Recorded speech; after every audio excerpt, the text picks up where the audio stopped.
Mungkin juga gini, Ustaz. Karena menghadapi televisi yang kadang menjenuhkan, seperti pemberitaan misalnya debat, misalnya pemberitaan kriminal, pemberitaan yang apa, yang itu sifatnya itu tuh. Akhirnya orang karena kejenuhan sepertinya tidak bisa memilihkan sesuatu yang benar atau yang salah, akhirnya milih tontonan yang ini tadi, yang joget-joget itu tadi. Jadi pas mending tontonan ini ya menghibur gitu. Nah ini gimana, Ustaz? Istilahnya agar masyarakat ini tidak terjebak dalam hal pemikiran seperti itu. Nah, tentunya lebih bagus gini, isi kriminal yang nggak enak dilihat, joget haram dilihat, patenono TV-mu. Malah bagus. Mati kan aja TV-nya, berangkat toh di masjid ada pengajian ikut, itu malah lebih selamat. Atau malah ini diganti TV yang Islami. Karena TV yang Islami benar itu belum ada. Nah kalau TV yang cari rating, cari penghasilan, tentunya dia nggak memikirkan sisi Islamnya, tapi dia bikin sisi penghasilannya. Nah, insya Allah mudah-mudahan aja ada yang buat TV syariah yang isinya memang benar-benar bukan untuk cari penghasilan, tapi memang benar-benar untuk mendidik secara Islami. Nah, terus ini ada kasus nih. Jadi sekarang ini kan banyak ditampilkan masa-masa pemilihan wakil rakyat, kan? Nah itu hingga mereka itu ini pokoknya saling menghibah satu sama yang lain, saling menjelekkan. Nah pokoknya dia itu kamu buruk, aku baik. Nah ini bagaimana, Ustaz? Jadi ini masuk ranah politik nih, Mas. Nah mungkin akhirnya kan masyarakat juga terbawa kan, jadi di mana-mana ya di angkringan, di mana-mana ya dibicarakan itu politik, tapi mereka juga istilahnya secara tidak langsung mengamalkan apa yang dia tonton di televisi. Ini membela ini debat di tangan berkelahi gitu kan. Ini efektif sekali, Ustaz, untuk istilahnya langsung mengamalkan, Ustaz. Iya. Jadi tentunya nggak boleh kita memvonis orang dari apa yang kita dengar. Lihat aja track recordnya gimana, sama urusan agama bagaimana, kemudian penghormatannya terhadap syariat Islam bagaimana. Dari situ nanti kita bisa lihat.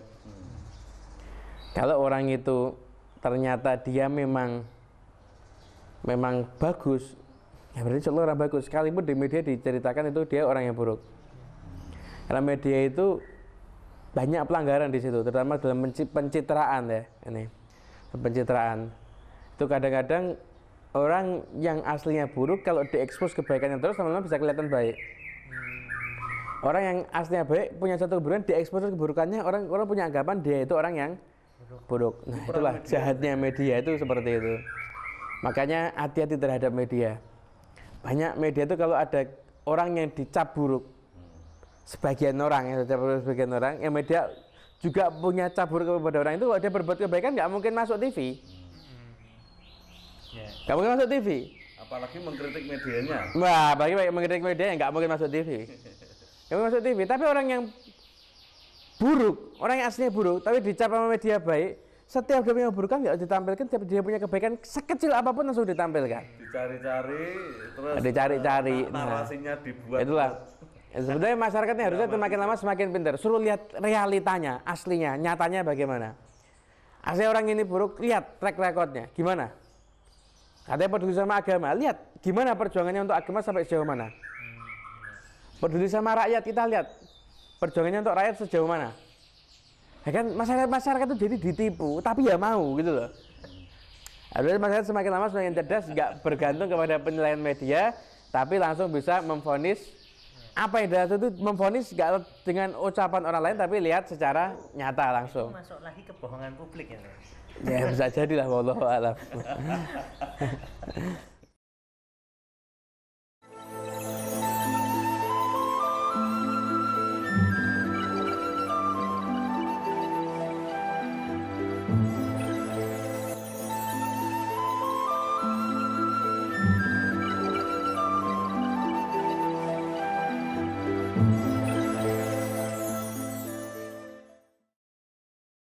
Ustaz, kalau kita mengkaji Al-Quran di situ tuh ada penjelasan tentang bagaimana kita memandang berita yang datang dari orang kafir atau orang fasik.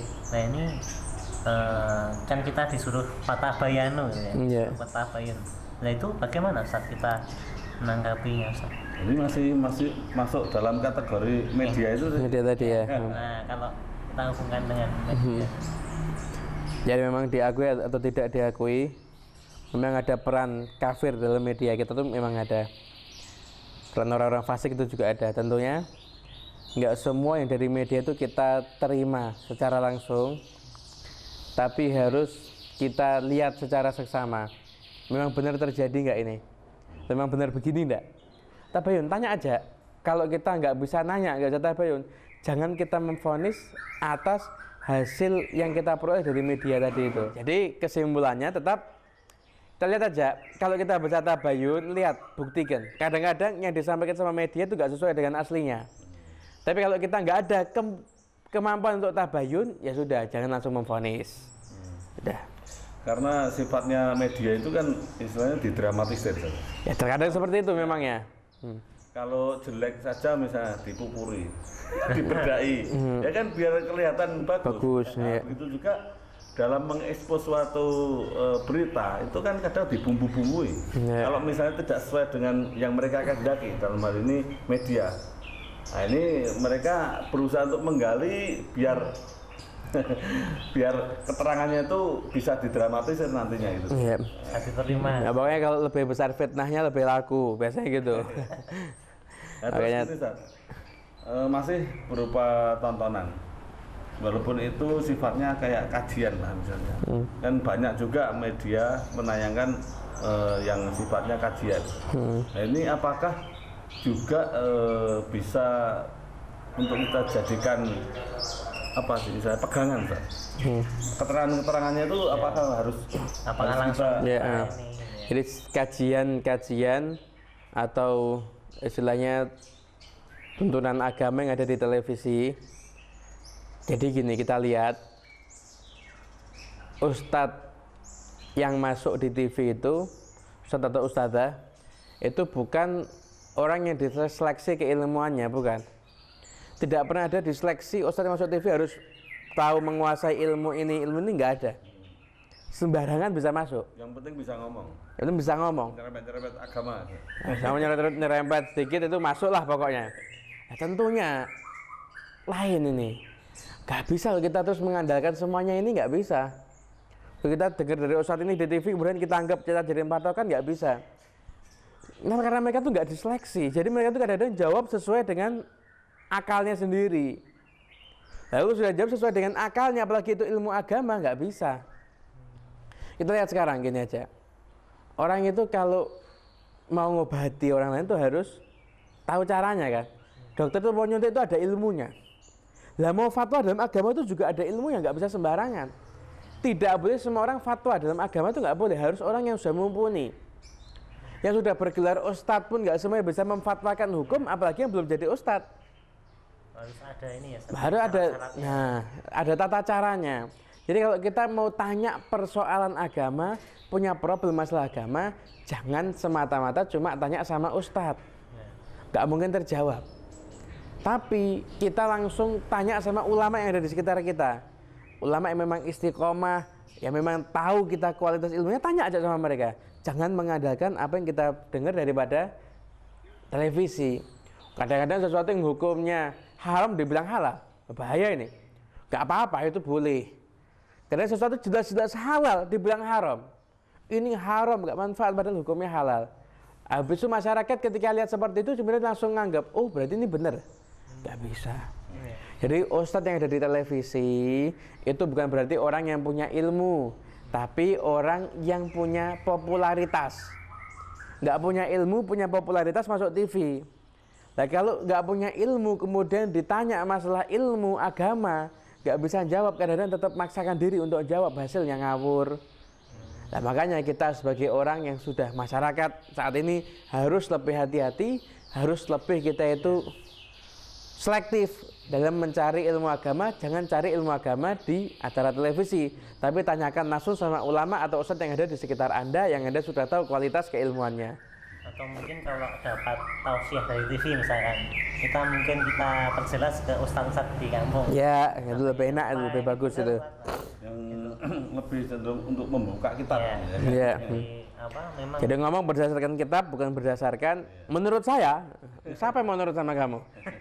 Nah, tapi menurut ulama-ulama yang terdahulu tapi itu. yang nonton tuh juga cocokan, Mas Iya. Wah, aku kalau ini nggak cocok. Nah, ini kadang, pokoknya sak omong-omongnya cocok. Nah, itu kan kadang, nah ngomongnya Itu nafsu namanya.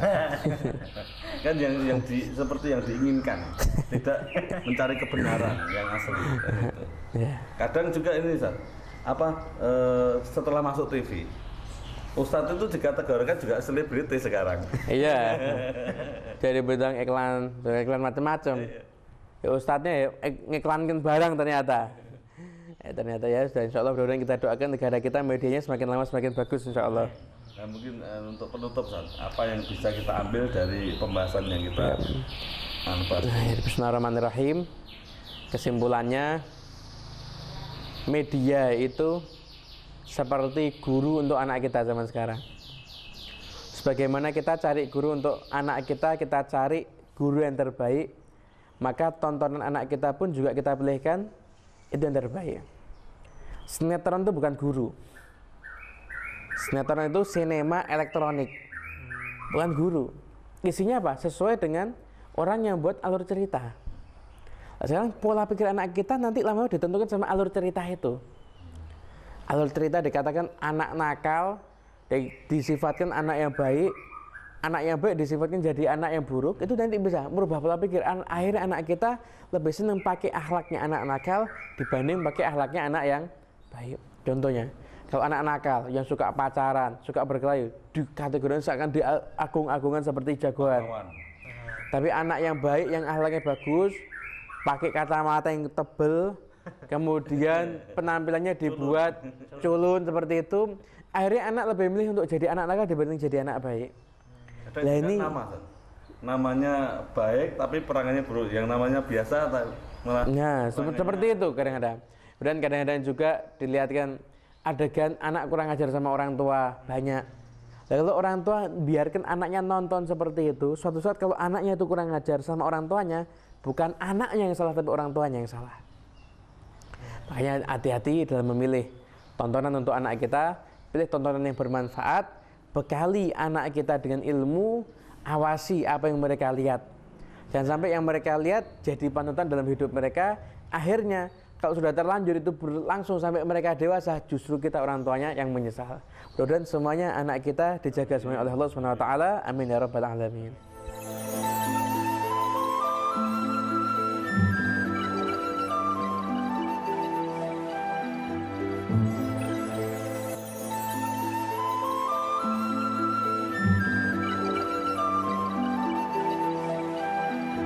Thank you.